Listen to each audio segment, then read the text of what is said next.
Hi, and welcome to our program.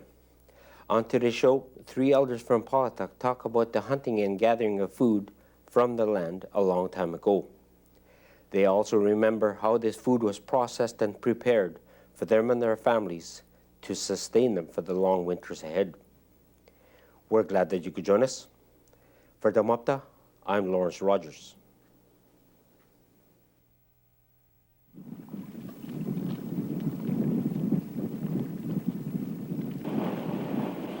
In the past, food was worth more than anyone could imagine. Without food, life could not be lived. Survival was hard as the weather and the land itself. To live in this land, you had to have the knowledge of your ancestors. This knowledge was passed down through generation upon generation.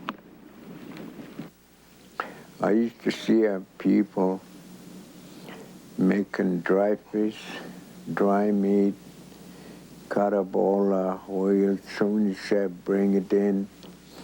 Or those people in my young days, when I realize how to do it, like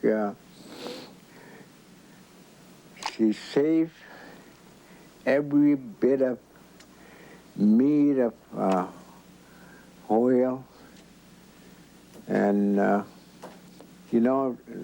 like their woman, she won't say, I'm going to do it after. Well, do it right away, start until I finish everything. Next day, you see bone left, everything put away. And when I was young, I used to see she used to dig deep holes about 4 feet in the ground. It's about 4 feet deep, maybe 3 feet wide. It's about 6 feet long, dig ground. And that's why they put up all of, she put water, about maybe 1 foot of water, and they put all cut up wheel head, tail part. They used to cut it so big, so they can carry it. And after I put away, cover it, and leave it, put away whole summer, because she won't spoil. And I used to watch people, and fall time, before freeze up, you used to open it up, pulling all muktag out and oils, and you should see oil when it melt out of fat.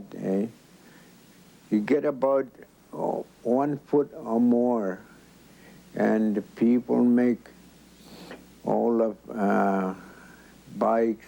He used white oil stomach too. Boy, that's a wonderful thing, And how they used to do it, I used to watch a woman and man helping to carry, dry meat, dry fish, and pile them, 2 big piles, one side of dry fish, the other side all dry meat. And when they start making, I don't know how I should call it, boy, I'm sorry, Inuvialukton Kilitat.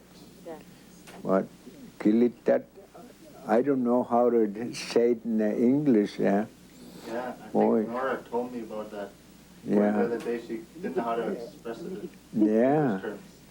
And boy, she put oil stomach, blow it, and when it dried, just like plastic, clear plastic, same thing. Take a top off, and I used to watching my mom or my grandmother, and you know, she make a big narrow dry fish, and put a board under. Just I cut it like a square checkers, you know, cut it with ulu like this, and they start putting in that bike, and after put so much meat, and same thing, you put dry fish mixed with dry fish.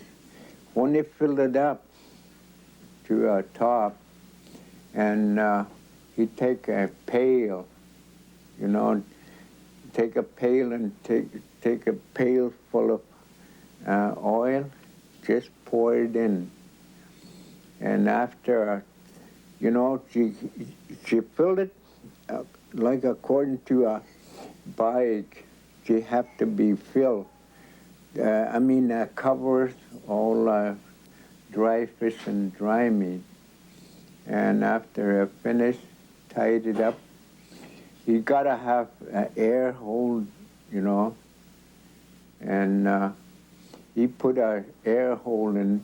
I used to see some of them. He used thread, what do you call?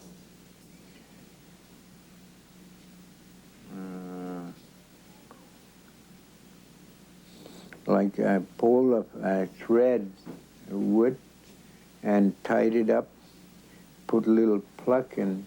That's for taking air off, you know, so you have to watch it to set. Otherwise, if you keep air so long, and your dry fish, she won't be, you know, fresh. That's why women, you always have to take the air out. I think put it well every day, you know, keep everything fresh, you know.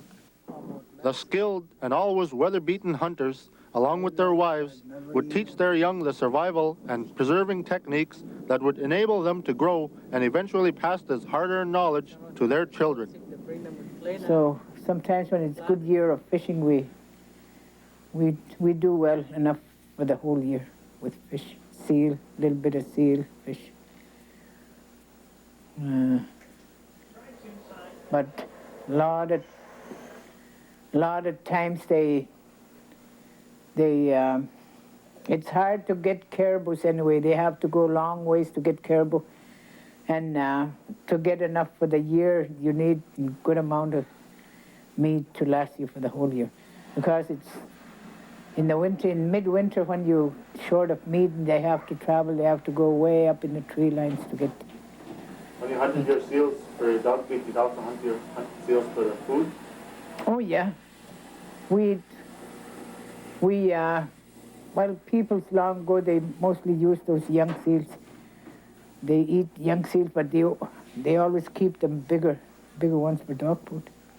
They also keep them in pits too, or they bury them in the sand, and in the winter they dig them out. They use it for baits too, for foxes, for trap, when they make, when they cover them up with sand in the beach. A couple of times they do that in certain places where they know trapping is always good. So they don't use bait carried around. They have bait there laying on the ground. So they used to get quite a few foxes here and there. What about seal meat for food? How would you prepare? Oh, we dry them up, or we just put old timers anyway. They keep their meat in seal oil, in the seal bikes. And inside those seal bikes, they turn sour, like, you know, from the blood and from the oil together, but it never spoil. They always have it inside the ground in a cool place. And then they eat it just the way it is in the winter when it freezes. I never ever eat it myself, but I know I see old people's eating that, and they say it's good. Even ducks. My mom said when she first saw Mona Trasher, Billy's wife, she had a bag of ducks, those ahandlers they call them. Had a bunch of them inside the sealskin bag inside the ox. And that was before Christmas when they came for Christmas. They started to eat, and she never ever ate that before, even if she was an old timer. She asked Mona, how can you eat that? How is it, she's asking, so Mona told her, sit down and just take a bit, and she gave her a little. She said when she tasted, boy, was it ever good. Raw ducks. But when they get old, when they make it old and age like that, it's just like next to cooked. People eat that. The feathers and all are inside the bikes, but when you open it, the flesh is just nice and clean. I never tried that though. I just hear the stories of it, but they have what we do is the ducks, we pluck them and then we dry them up, and sometimes dry them up. My mom taught us how the geese, we dry them up. We never ever pluck a duck to put in the freezer though, because my mom always tells us it's going to dry out on top, and you don't like to eat something. So we always make so much, my mom always makes so much of ducks and geese, enough to reach Christmas anyway, for Christmas meals and things like that. They're all dried though. But boy, they're ever good. We dry up our fish, all sorts of fish I see they used to dry. I used to see old Jesse Green drying up those little bullheads. When you look at those little fish, you see there's not a flesh in it, but she used to take the flesh right out, and then just little pieces she used to dry them up. And they're really tasty. I used even flounder flesh, that all the flesh part, they dry them up. They get really dry though, you got to chew them and chew them. And everything you think of when you look at people doing things, everything is to be eaten. Even those little cigars, those little fish we used to take when we were kids by the beach, even those little things they save, put away. And they're really good little things. You fry them up, fill up your frying pan and just feast in them. I used to do that, blue herrings. Oh, any kind of fish. The ability to hunt, search, and preserve food was one of the most important skills that a young hunter and a young woman had to learn. These they would learn from their parents. We have no cans that time, barely. We used to have wooden barrels, but it's not that many. But for the whole winter, we used to make aroud for the whole summer. For the winter, I mean. Then you put dry fish, dry meat, tuk to nutchuck, anything you could make, any kind of cow, duck, anything you could dry it up and you could put it away for the winter. That's how come long ago, we don't have white man food, straight in the Paulatuk food. That's how tough life we have that time when we were growing up. They never wasted anything? No, not wasted anything. There's the scraps for the dogs. They dig a hole, they put all the scraps in there for the dog feed. Not even things outside when you finish to work. You put away the rest for the dogs. You put the rest for yourself. Nothing wasted any long. That's how tough life we have to work for the winter. How long would you have to keep that aroud under? Till the whole year, till they freeze up, you put it up, you put it out. When the ground gets frozen, You dig it out from the, they make hole for the, like June and July and August. Then September, when it starts freezing, they put them out. They never spoil for the whole year. That's how tough life we have that time. Try to make food for the winter. Where would you travel gathering food like caribou meat, seal meat, geese? Nanilaka, Tingmilakpik, Fish Camp, Broad River. Nanilaka, mostly in that side, but mostly we used to spend our spring in Broad River. There's everything you could find in Broad River. When they quit hunting geese, they hunt seal, ogiuk, everything. And after that, in September, October, they start hunting caribou for the year of food. That's how come we used to have food ahead of time. Now we try to do that. You know how the kids would do. The other time I start making oil. Granny, for what? I tell them that's for our food winter time. Us, we never eat that kind, Granny. They doesn't know nothing because their parents don't show them, He doesn't know what oil and things when we make something. These kids doesn't know nothing because they never see their parents work like this now. Knowing when and where the animals would be at certain times of the year would become common knowledge. Some years this would change. Weather would play its part. Snowstorms in the winter would drive caribou and other animals away. This would force hunting parties to walk or travel by dog team for days on end, oftentimes with little success. Winter would prove the hardest for a young man to prove himself a hunter. When we moved this country to Paulatuk area, and and they were, I think, what put it down. And after we lose our schooner, and we don't have any equipment to hunt anymore, We had a dinky, but, and at the same time, we had no any kind of outboard motor. And anywhere we go, we had to paddle or oaring. That's all we have, right? Well, I still remember when you first go down, I forget exactly, sometime maybe 34, 35, and the time when they first go down to $7 for white, $2.50 for red fox, when they first go right down, that's the time we start having hard time. We try hard, but we only have to make little money 6 months of the year, November to 15th of April.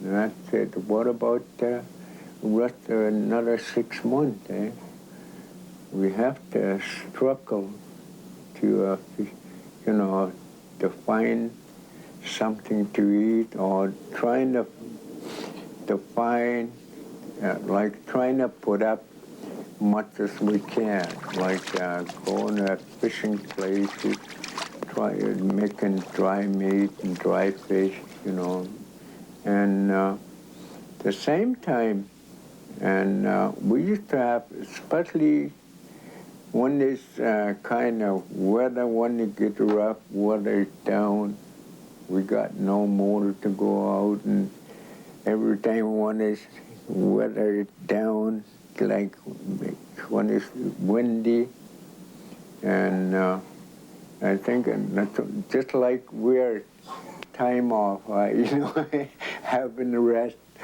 Yeah, as soon as the weather calmed down, 6, 7 in the morning, we'll be out there already, hunt seal, hunt caribou, or look at net fishing.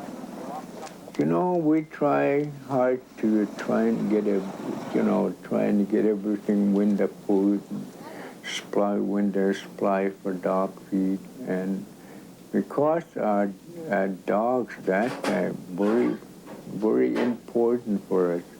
It's only a transportation we have, you know, and we gotta have year's supply for dog feed. How many dogs would you, your brothers, and your dad keep all year? Well, you know, when I first started, I started off with 4 dogs myself when I was about 14, 15 years old. You know, I figure I better, you know, like thinking to myself, I better, you know, I better have that much, a number of dogs, because I can't depending on my dogs, I mean my dad. And when I start having 4 dogs, I used to figure, well, I gotta struggle to find dog feed, you know. And if I can't afford, you know, I'd rather walk maybe. If I can't afford to feed my 4 dogs, eh? And anyways, we used to do a lot of hard work, you know. As soon as freeze up, and we start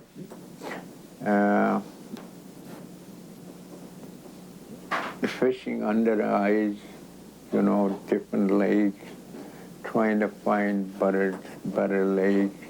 And after maybe 3-4 years, and we go further and further, you know, we start to learn areas a little more with where's the best place for hunting or fishing.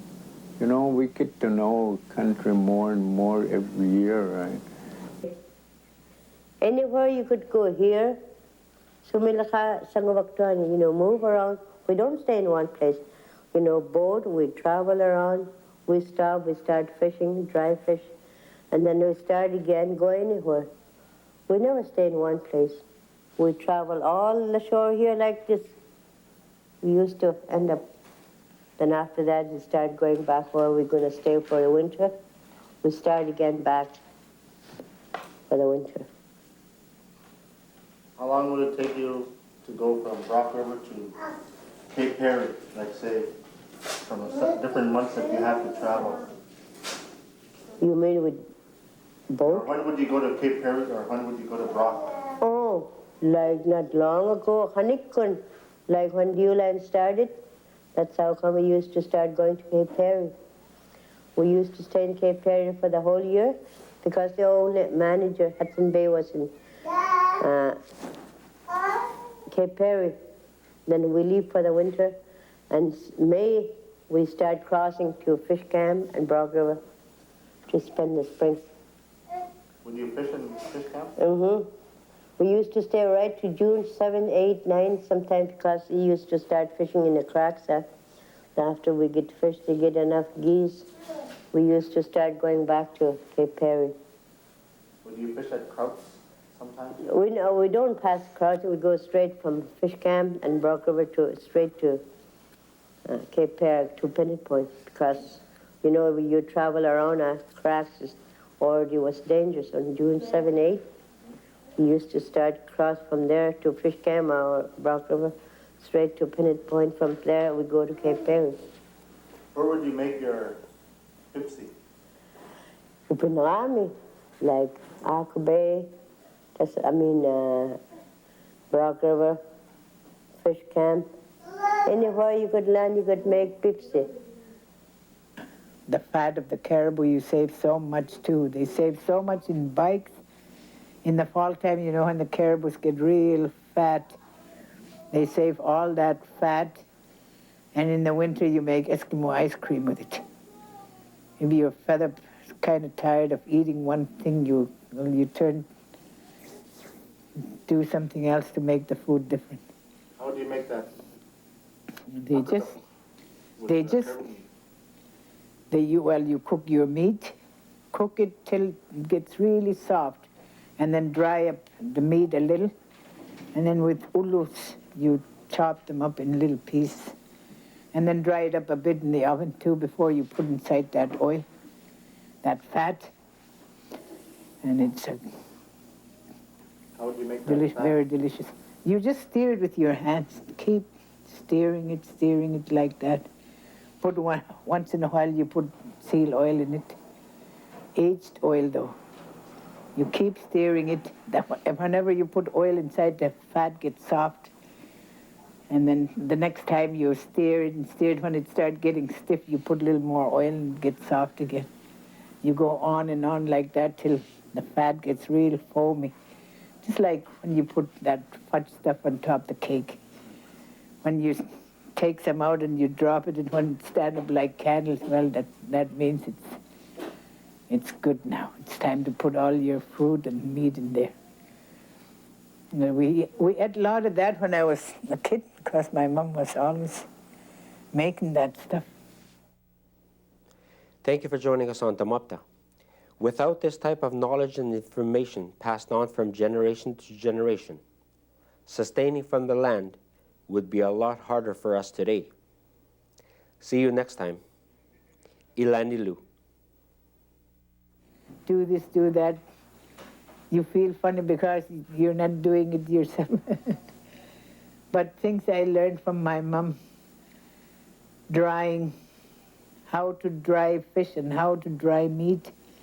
You have to be very busy at them. Smoke a bit.